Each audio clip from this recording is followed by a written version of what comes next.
Καλησπέρα και καλώς ήρθατε πάλι πίσω εδώ στο κανάλι μου 92 Film. Σήμερα θα κάνουμε ένα βίντεο φωτογραφίας. Θα μιλήσουμε για φωτογραφία στο ηλιοβασίλεμα. Θα δώσω 6 συμβουλές για καλύτερες φωτογραφίες με ηλιοβασίλεμα πάντα. Γιατί είναι, πιστεύω, μία από τις καλύτερες ώρες με αυτόν τον ουρανό τον πορτοκαλοκόκκινο.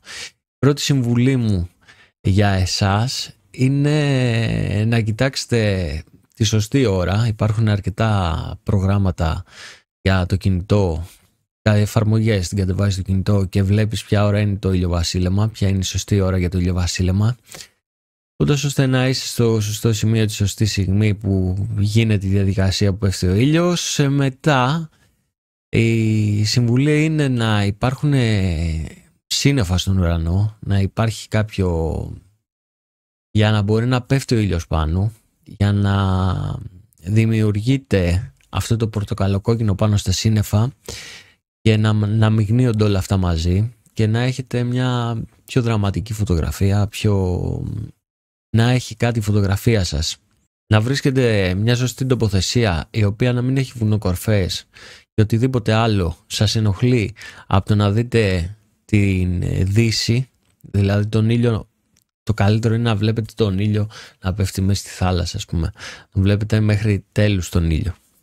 Σε πολλά σημεία της χώρας μας της Ελλάδας ο ήλιος πέφτει στη θάλασσα, είτε σε μια λιμνοθάλασσα, σε διάφορες περιοχές της Ελλάδας.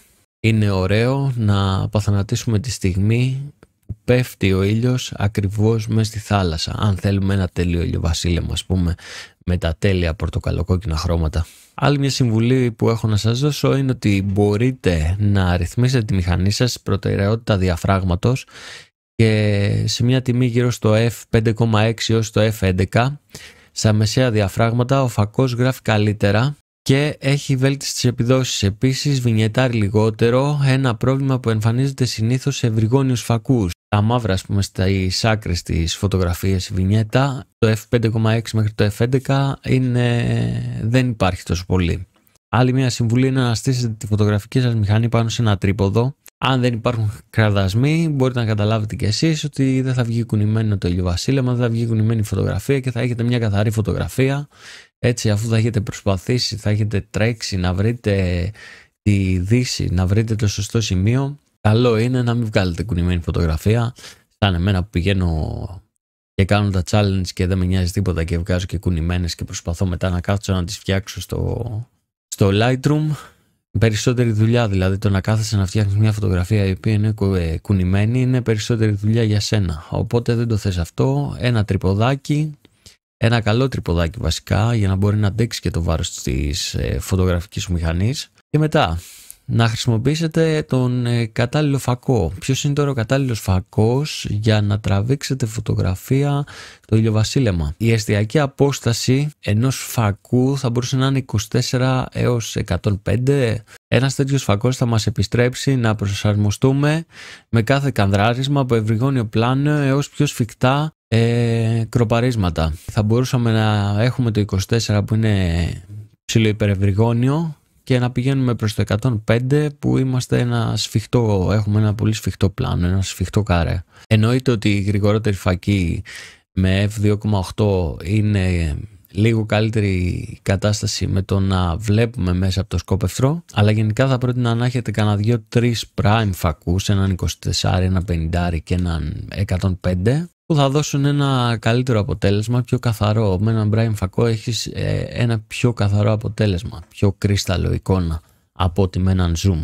Και πάνω απ' όλα να κοιτάξετε πάρα πολύ καλά τον φακό, να είναι ένας ποιοτικός φακός, έτσι, γιατί ο ήλιος, όταν βάλετε τον εξοπλισμό σας κόντρα στον ήλιο, αν δεν είναι καλός φακός, θα δημιουργηθούν διάφορες θαμβώσεις, θα μειωθεί ευκρίνεια. Θέλουμε έναν ακριβό και ποιοτικό φακό, που αυτοί οι φακοί έχουν περισσότερες επιστρώσεις πάνω στα κρίσταλά τους από προστασίες από τον ήλιο, οπότε και δεν θα δημιουργηθούν διάφορες σκιές, όπως σας είπα, και διάφορες θαμπάδες μέσα στη φωτογραφία.